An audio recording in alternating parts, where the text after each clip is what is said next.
Ma'am, I'm going to need you to gather your belongings and step off the aircraft. I'm sorry, on what grounds? A billionaire woman sat in economy class. The flight attendant tried to throw her off the plane. She didn't look like a billionaire. No designer handbag. No first-class boarding tag dangling from her wrist. No entourage whispering in her ear. Just a navy cardigan, a worn leather carry-on that had seen better days, and a quiet seat in row 32E, middle seat, economy class, somewhere between the engine noise and the recycled air. She had paid for that seat just like everyone else. She had waited in the same line. She had taken off her shoes at security. She had carried her own bag. And yet, somewhere between boarding and takeoff, a flight attendant decided that this woman did not belong on that plane. And before Flight 247 reached 10,000 feet, she would be asked, in front of every single passenger on board, to get off. But here is what that flight attendant did not know. Here is what almost no one on that plane could have imagined. The woman sitting quietly in row 32E, held a seat on the board of the very company that owned that airline. And by the time they found out who she really was, every assumption, every whisper, every sideways glance, would cost someone far more than they bargained for. This is the story of Evelyn Carter. And it will make you question everything you think you know about how we judge the people standing right in front of us. Before we go any further, before we dive deeper into what happened on that flight, let us know in the comments where you are watching from. We would love to hear from you. And if you are new here, click on the subscribe button so you never miss any of our upcoming videos. Now, think about this for a moment. When you walk into a room, what do people see? What do they assume? Do they see your resume? Your sacrifices? The years you spent building something from nothing? Or do they see your shoes? Your carry-on? The seat number printed on your boarding pass? Because on the morning of October 14th, Flight 247 from Chicago O'Hare to Atlanta Hartsfield, a flight attendant named Vanessa looked at a quiet woman in a cardigan and made a decision in under 30 seconds. She decided who that woman was. She decided what that woman deserved. And she acted on that decision in front of hundreds of people. Was it policy that drove her? Was it prejudice? Was it simply the kind of unconscious snap judgment that most of us make every single day without ever realizing the damage it leaves behind? What you are about to find out will stay with you. Because this story is not just about a seat on a plane. It is about respect. It is about power. And it is about what happens when quiet strength meets loud arrogance at 30,000 feet. Evelyn Carter was born in Decatur, Illinois, the third daughter of a man named Robert Carter who drove a delivery truck for 31 years without ever calling in sick. Her mother, June, worked the early shift at a diner 6 days a week and still managed to have dinner on the table by 6. They were not poor, but they were close enough to poor that Evelyn understood its texture, the way it felt to wear the same coat 3 winters in a row, the way her father's hands looked at the end of a long week, cracked and dry and somehow still reaching into his pocket to give her lunch money with a smile. Robert Carter had one rule he repeated to his daughters so often it became the wallpaper of their childhood: never announce your importance. Let your character speak. Evelyn carried that rule with her like a compass. She was sharp in school. Not showy, not a performer, just quietly, persistently sharp. She earned a partial scholarship to the University of Illinois, worked 2 jobs to cover the rest, graduated with a degree in supply chain management, and spent the next 8 years learning the logistics industry from the ground up. She started in a warehouse in Memphis at 23. By 31, she had saved enough to launch her own small freight coordination company out of a 2-room office above a laundromat in Nashville. She named it Carter Logistics. By the time she was 45, Carter Logistics was operating in 22 states, employing over 4,000 people, and generating revenues that made financial analysts do a double take. She had built it without venture capital, without a famous last name, without a single investor who believed in her before she forced them to. She had been told no so many times that the word had simply stopped registering. She was 58 years old the morning she boarded Flight 247. Widowed at 42 when her husband Daniel, a soft-spoken high school history teacher, died of a heart attack on a Tuesday morning while grading papers at the kitchen table. They had no children. She never remarried. She poured everything that might have become a family into her work, into her foundation, and into a habit she had quietly maintained for over a decade. She flew economy. Not because she could not afford otherwise.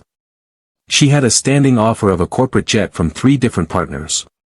She flew economy because it was the one place where no one knew who she was. She would sit in the middle seat, drink the complimentary ginger ale, watch how the crew treated the passengers around her, and take mental notes. She called it her fieldwork. She told her assistant Marcus once, if you want to know the culture of a company, don't read their press release. Sit in row 32 and watch how the staff talks to the person who can't complain about it. She had done this on 11 different airlines over 6 years. Most of the time, nothing remarkable happened. People were tired. Crews were professional. The flights landed and life went on. But October 14th was different. Because on October 14th, Evelyn had a specific reason for being on Flight 247. She had received 3 separate anonymous complaints, filtered through her foundation's employee advocacy program, describing a pattern of discriminatory treatment by cabin crew on this particular airline's Chicago to Atlanta route. Passengers who looked a certain way being questioned. Passengers who spoke with certain accents being talked over. Complaints filed and quietly buried. She had flagged it internally. The airline's parent company, Transcontinental Air Group, was a company in which Evelyn held a significant equity stake, a position she had quietly accumulated over 4 years through a holding company most people had never heard of. She was not the CEO. She was not on the masthead. But she sat on the advisory board and held enough shares to matter in any serious conversation about the company's future. She had every right to pick up a phone and make someone's career disappear with a single call. But that was not who Robert Carter's daughter was. Instead, she booked a middle seat in row 32E. She packed a cardigan and a worn leather bag. And she went to sea for herself. The boarding process for Flight 247 was routine. The gate agent scanned tickets without looking up. Passengers shuffled through in the slow, tired shuffle of people who had done this 100 times. Evelyn found her row, lifted her carry-on into the overhead bin with the practiced ease of someone who traveled often, settled into her seat, and opened a dog-eared copy of a biography she had been meaning to finish for months. The plane was about 2/3 full when the cabin crew began their pre-departure checks. There were 3 flight attendants working economy that morning. One was a young man named Derek, fresh-faced, pleasant, who smiled at almost everyone.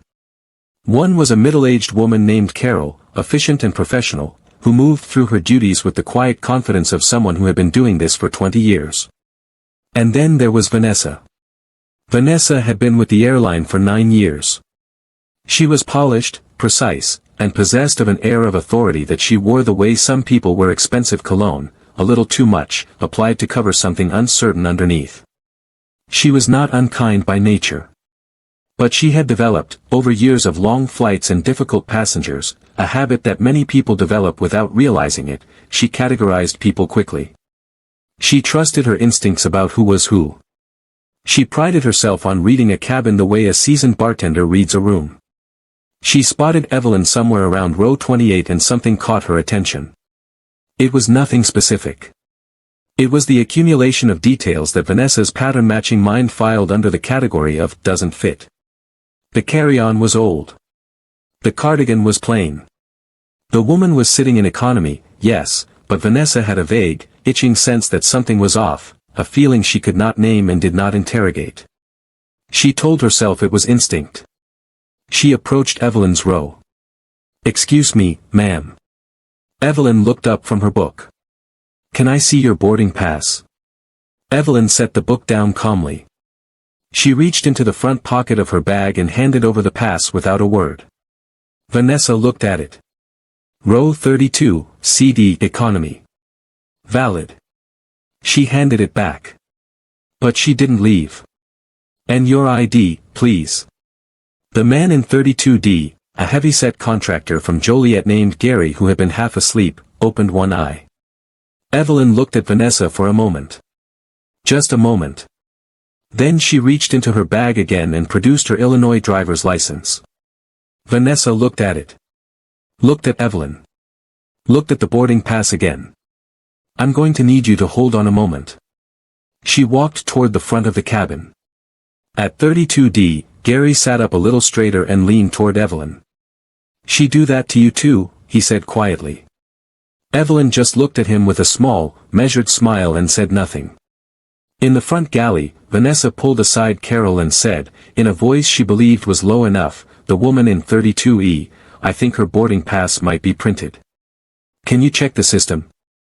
Something feels off. Carol frowned. Her ID matched. That's not the point. Then what is the point, Vanessa? Something just feels wrong. Carol looked at her for a long second. I'll check the manifest, she said, and moved toward the crew tablet.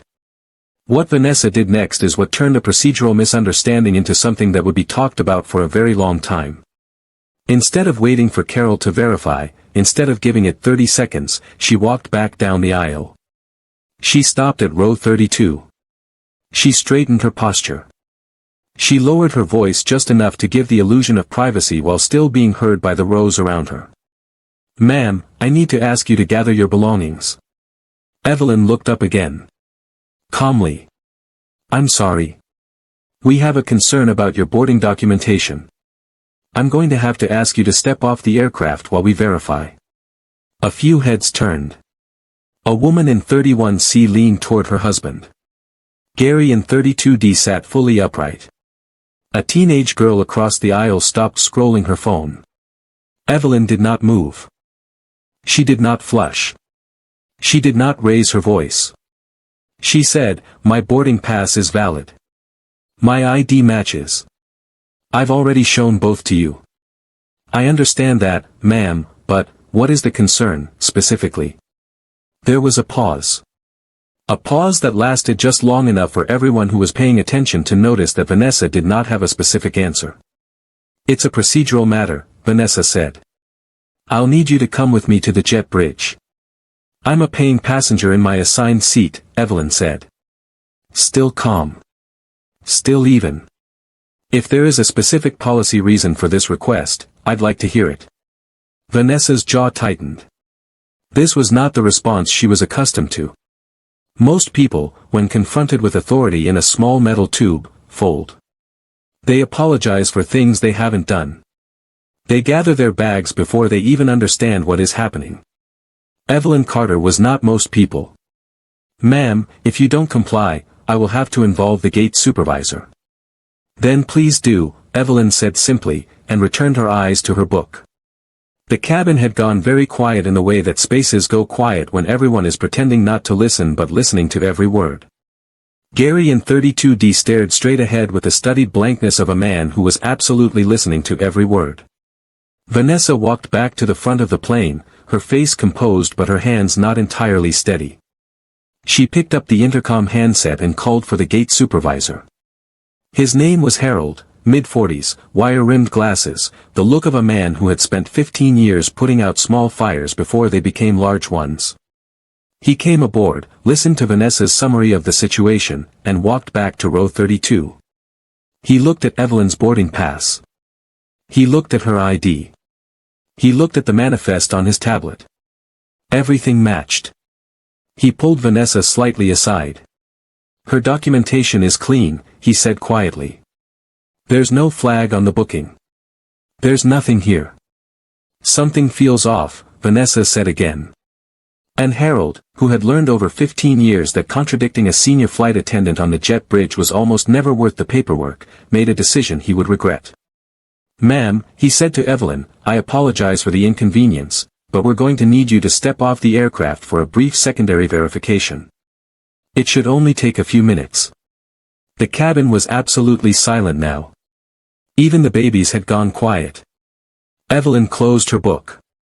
She placed it on her lap. She looked at Harold. Then she looked past Harold at Vanessa. Then she looked out the small oval window at the gray October sky over O'Hare. And then she said something that nobody in that cabin expected. I'll step off, she said. But I'd like the captain present when we do. There is a particular kind of silence that falls in a space when everyone present understands simultaneously that something important has just happened, that someone has just played a card nobody saw coming. That silence fell over the economy cabin of Flight 247 the moment Evelyn asked for the captain. If you're still watching at this point, drop a comment with "I'm still here." Let's see who's truly following this shocking story. Harold blinked. "I'm sorry." "The captain," Evelyn repeated. "I'd like him present for whatever conversation we're about to have on the jet bridge." "Ma'am, the captain is preparing for departure, I understand. And I'm prepared to wait." Harold excused himself. He walked to the cockpit. He knocked. The door opened. The captain's name was James Whitfield, 53 years old, 26 years with the airline, the kind of pilot who had flown through enough actual turbulence that manufactured tension barely registered on his face. Harold explained the situation in the condensed, slightly embarrassed tone of a man who already suspected he had mishandled something. Captain Whitfield came out of the cockpit. He walked through first class without rushing. He walked through the business cabin. He reached the economy section, turned down the aisle, and scanned the rows until he found row 32. And then something happened that no one on Flight 247 will ever forget for the rest of their lives. He stopped. His face changed. Not dramatically. Not theatrically. It changed the way a face changes when a memory surfaces from somewhere deep and unexpected, like hearing a song you haven't heard in 15 years and feeling the whole era of your life that belonged to it come rushing back at once. "Ms. Carter." His voice was not loud, but in that silence it carried to every row within earshot. Evelyn looked up at him. A small, quiet recognition crossed her face. "Captain Whitfield," she said. He stood there for a moment. Then he looked at Harold. Then at Vanessa, who had followed at a careful distance. Then back at Evelyn. "Is there a problem?" he asked. Not to Evelyn. He asked it to Harold. Harold cleared his throat. "We had a concern about the passenger's documentation. Her documentation is valid." Yes. "Then there's no problem," Captain Whitfield said. And that was that. Or it should have been. Vanessa stepped forward. "Captain, with respect, my concern wasn't just about documentation. There was a behavioral, Vanessa." His tone did not rise. It did not need to.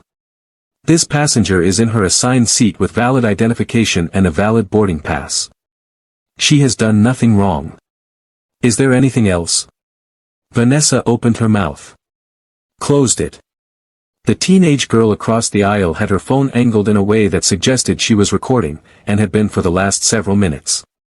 Gary in 32D had stopped pretending to be asleep and was watching the whole thing with the undisguised fascination of a man witnessing something he would be telling people about for years. Vanessa stepped back. Captain Whitfield turned to Evelyn. "I apologize for this," he said. Simply. Directly. "Please enjoy your flight." He turned and walked back toward the cockpit. But something had shifted. The air in the cabin felt different. Passengers exhaled. A few people exchanged glances. Someone in the back, it sounded like it might have been Gary, let out a slow breath that was almost a laugh. And Vanessa stood in the aisle for a moment, feeling the weight of 200 pairs of eyes that were carefully not looking at her, which is somehow heavier than if they had all stared. Now, if you are watching this right now and your heart is beating a little faster, good. Because the most important part of this story hasn't even happened yet. Comment the word "still watching" right now if you are with us. Because what happened next, what came out in the minutes that followed, is the part that nobody on that plane was prepared for. Not Vanessa. Not Harold. Not even Captain Whitfield himself. The flight took off on time. Captain Whitfield returned to the cockpit. The seatbelt sign came on and the engines rose beneath them and Chicago fell away below like a grid of light slowly letting go. Evelyn opened her book again. She drank her ginger ale when Derek came around with the cart. She declined the snack. She was perfectly, immovably calm. But in the front galley, the mood was entirely different. Carol had pulled up the full passenger manifest on the crew tablet, something she had done the moment Harold came aboard, something she had been about to report when everything escalated too fast. And what she found on that manifest had been sitting there the whole time like a quiet grenade. She found the booking. Row 32E. Economy class. Purchased 6 weeks ago through a travel management system registered to a holding company called CL Holdings LLC. She ran the company name through the airline stakeholder database, a system crew members almost never access, because there is almost never a reason to. And what came back on that screen made Carol go very still. CL Holdings LLC. Registered in Delaware. Principal, Evelyn M. Carter. Board member, Transcontinental Air Group Advisory Council. Equity stake, 11.4%. She read it twice. Then she read it a third time. Then she set the tablet down on the galley counter and stared at the wall for a moment the way a person stares at a wall when their brain is trying to catch up with something their eyes just showed them. She walked to where Vanessa was standing, doing her post-service check with the practiced efficiency of someone trying very hard to appear as though the last 45 minutes had not happened. Carol held out the tablet without a word. Vanessa looked at the screen. She read the name. She read the company. She read the words board member and 11.4% and Transcontinental Air Group. And the color, the particular warm, confident color that had been in Vanessa's face all morning, drained out of it so completely and so quickly that Carol instinctively put a hand on her arm. She owns part of the airline, Carol said quietly. She's on the advisory board. Vanessa said nothing. Because here is the thing, and this is the part that should make every single one of us stop and sit with what we know about ourselves. Even if Evelyn Carter had not been a shareholder. Even if she had been exactly what Vanessa assumed she was, an ordinary woman in a plain cardigan with a worn carry-on, she still deserved to be in that seat. She still deserved to be treated with basic, uncomplicated human dignity. The ownership stake was not what made Vanessa wrong. It was simply what made it impossible for Vanessa to keep pretending she wasn't. But there is another layer to this story. A deeper one. One that goes back further than that October morning. When Captain Whitfield had stepped out of the cockpit and walked down the aisle and said, "Ms. Carter," it was not because he had looked at a manifest. It was not because he had been briefed. He recognized her because of something that had happened 4 years earlier and that he had never spoken about publicly and that he had never entirely stopped thinking about. His daughter's name was Sophie. Sophie Whitfield had been 22 years old, 2 semesters from finishing her nursing degree at DePaul University, when the financial collapse of her father's second marriage wiped out the education fund he had been building for 11 years. There was no dramatic moment, no single catastrophic event, just the slow, grinding reality of a family coming apart and the money that had been set aside for Sophie's future quietly disappearing into the wreckage. Sophie had applied to every scholarship program she could find. She had written essays until 2 in the morning. She had been rejected 7 times. And then, 8 months before she would have had to withdraw from her program, she received a letter from something called the Carter Foundation, a private philanthropic organization she had never heard of, that had no social media presence, no celebrity spokesperson, no gala fundraisers. The letter informed her that she had been selected for a full completion scholarship covering her remaining tuition, fees, and a living stipend. No fanfare. No ceremony. No press release. Just a letter, a check, and a single line at the bottom that read, "Keep going. The world needs what you're becoming." Sophie graduated. She became a pediatric nurse at Rush University Medical Center in Chicago. James Whitfield had tried for 2 years to find out who ran the Carter Foundation. He had hit walls every time. The organization was deliberately quiet, deliberately private, deliberately structured so that its beneficiaries could receive help without the complicated weight of public obligation. He never found out who was behind it. Until he walked down the aisle of his own aircraft on an October morning and saw the name on the passenger manifest that Carol had finally pulled up, a name that matched the foundation paperwork he had kept in a folder in his desk at home for 4 years. That is why his face had changed. That is why he said her name the way he said it. That is why the apology he gave her in row 32 carried something heavier than professional obligation. And Evelyn? Evelyn had not recognized him. She had funded hundreds of scholarships through the Carter Foundation over 12 years. She did not track the recipients by name. She did not attend ceremonies. She did not know Sophie Whitfield existed.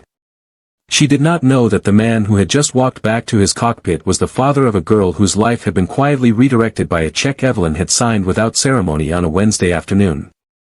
She did not know any of that. She had just been sitting in row 32E, reading her book, drinking her ginger ale, and doing what she had always done, watching how the world worked when it believed no one important was watching. Think about that for a moment. Think about how many invisible threads connect the people around us every single day. Think about how many times we have sat next to someone on a plane, in a waiting room, on a bus, and made a 30-second judgment about who they were and what they deserved, and been completely, entirely, catastrophically wrong. Now ask yourself honestly, have you ever been Vanessa? Not dramatically. Not intentionally. But have you ever looked at someone and decided, in the space of a heartbeat, that they did not quite fit? That something was off. That they did not belong where they were standing? Most of us have. Most of us will never know the cost of it. But on Flight 247, the cost was about to become very clear. About an hour into the flight, somewhere over Kentucky, Vanessa walked back down the aisle. She moved slowly. Deliberately.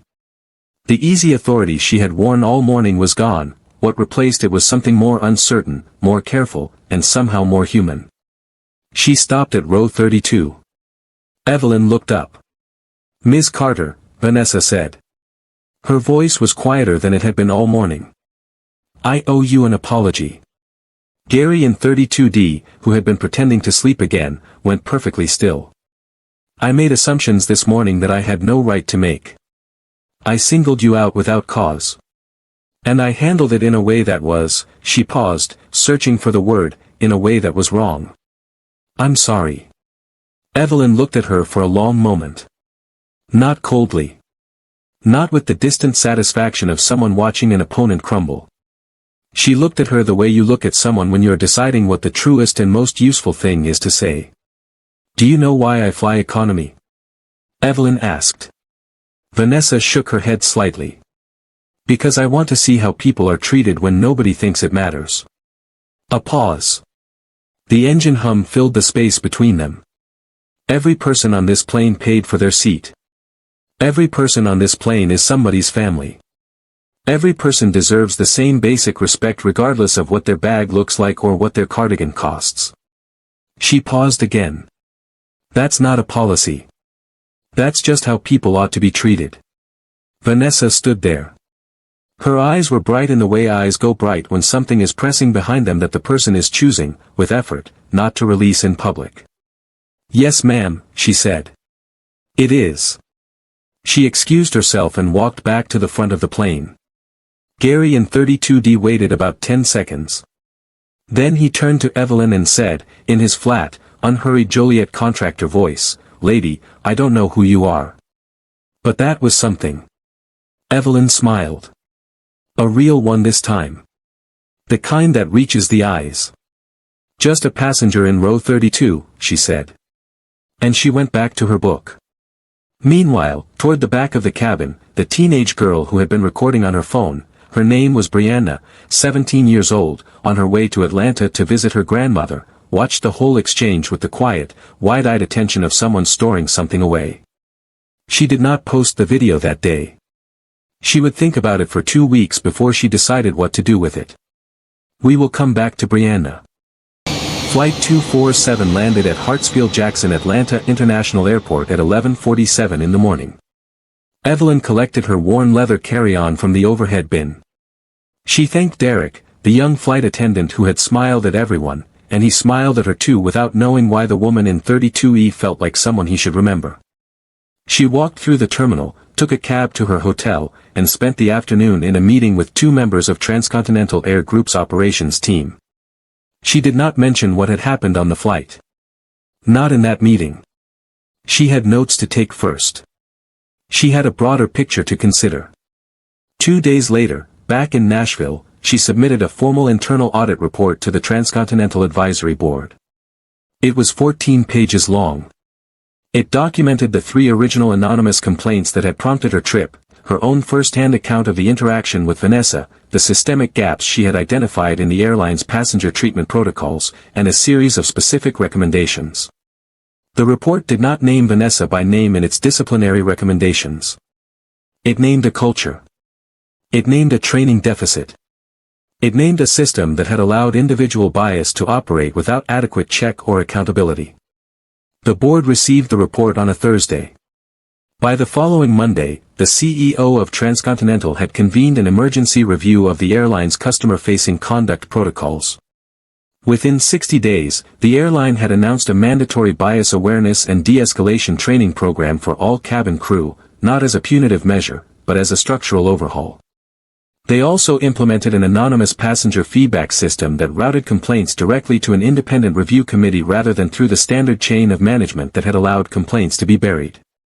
Vanessa was not fired. Evelyn had not recommended termination.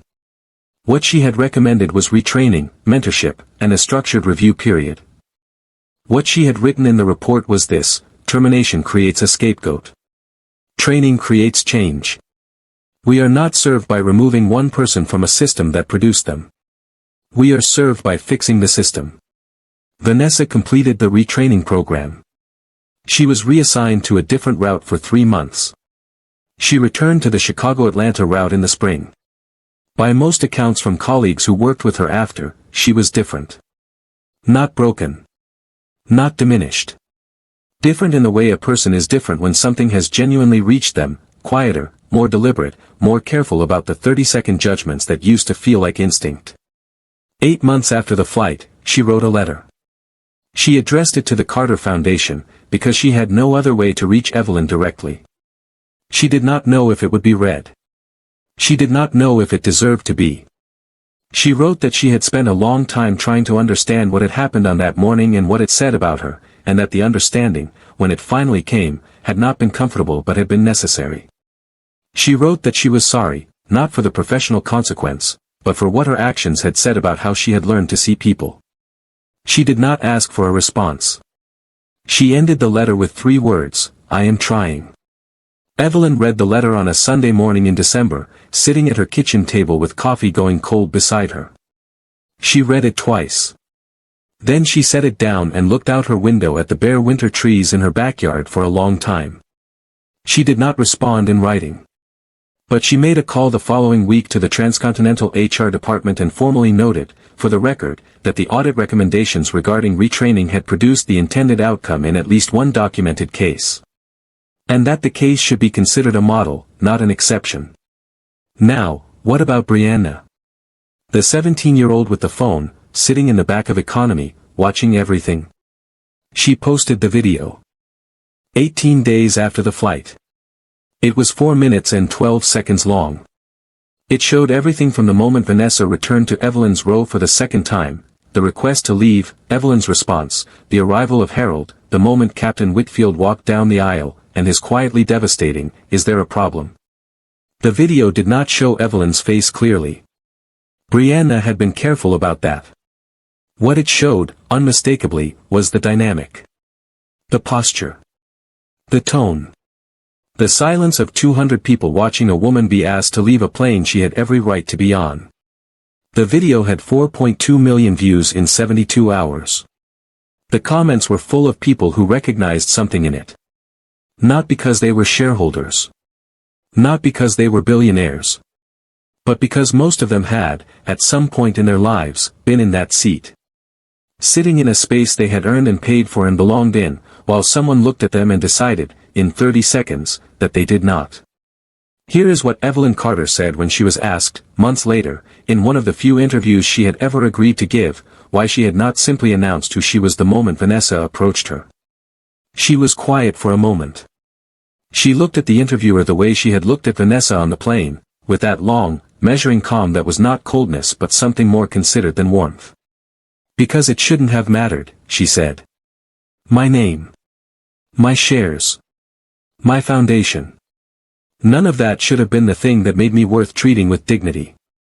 She paused. If I had said who I was the moment she questioned me, I might have saved myself 30 minutes of inconvenience. But I would have proved her right about something she will never be able to admit, that some people are worth treating well and others aren't. That the question is always who matters. She shook her head slightly. I don't believe that. I never will. She talked about her father then. About Robert Carter and his delivery truck and his cracked hands and his rule about never announcing your importance. About how the most powerful thing he had ever taught her was that grace is not a reward you give to people who deserve it. Grace is what you choose to extend to everyone, including the person who has just asked you to leave the plane. She had not chosen grace that day because she was a saint. She had chosen it because she had seen what the alternative cost, not just to others, but to the person holding the resentment, the person making the assumption, the person so busy protecting their idea of who belongs that they never stop to ask what belonging even means. People reveal who they are, she said, when they believe no one important is watching. Then she smiled, just slightly. The thing they forget is that everyone is watching. And everyone is important. The interviewer asked her one last question. If she could go back to the morning of October 14th, to that seat in row 32E, knowing everything that would happen, would she change anything? Evelyn thought about it for a moment. She thought about Vanessa's letter and its 3 ending words. She thought about Sophie Whitfield becoming a pediatric nurse in Chicago. She thought about Brianna and her 4-minute video and 4 million people who recognized something true in it. She thought about Gary in 32D and his flat, unhurried voice saying, I don't know who you are. But that was something. No, she said. I wouldn't change a seat. The plane landed in Atlanta on a gray October morning. A woman in a navy cardigan collected her worn leather bag, thanked the young man who had smiled at everyone, and walked out into the terminal like every other passenger on every other flight. No announcement. No fanfare. No ceremony. Just a woman who knew exactly who she was and had decided, long ago, that that was enough. Here is the question we want to leave with you today. If you had been in row 32E, if you had been Evelyn, sitting in that seat with every right to be there, watching someone decide in 30 seconds that you did not belong, what would you have done? Would you have stayed silent the way she did? Would you have revealed who you were the moment it got uncomfortable? Would you have demanded accountability on the spot, or would you have let it go entirely? And here is the harder question. Have you ever been on the other side of that moment? Have you ever looked at someone, on a plane, in a meeting, in a store, on a street, and made a decision about them in 30 seconds that you never stopped to examine? Most of us have. Most of us will again. The difference is whether we notice. Whether we interrogate the instinct before we act on it. Whether we ask ourselves not just, does this person belong here, but, why am I the one deciding? Evelyn Carter spent a career being the person in the room that people underestimated. She built an empire in the space that underestimation created. And she chose, every single time, to respond not with anger but with the quiet, immovable force of someone who has nothing to prove because they have already proven everything. Think about someone in your life who has been underestimated. Maybe it was you. Tell us in the comments, have you ever been judged by appearance? Have you ever been the person in row 32, sitting in a seat you earned, while someone decided you did not fit? We want to hear from you. And if this story moved you, if it made you think about how you see people, about the 30-second judgments we all make, about the weight of quiet dignity, please share it with someone who needs to hear it today. Because the world has enough Vanessas acting on unchecked instinct. What it needs more of is the person who responds with grace. Before we go, if you are new here, click on the subscribe button so you never miss any of our upcoming videos.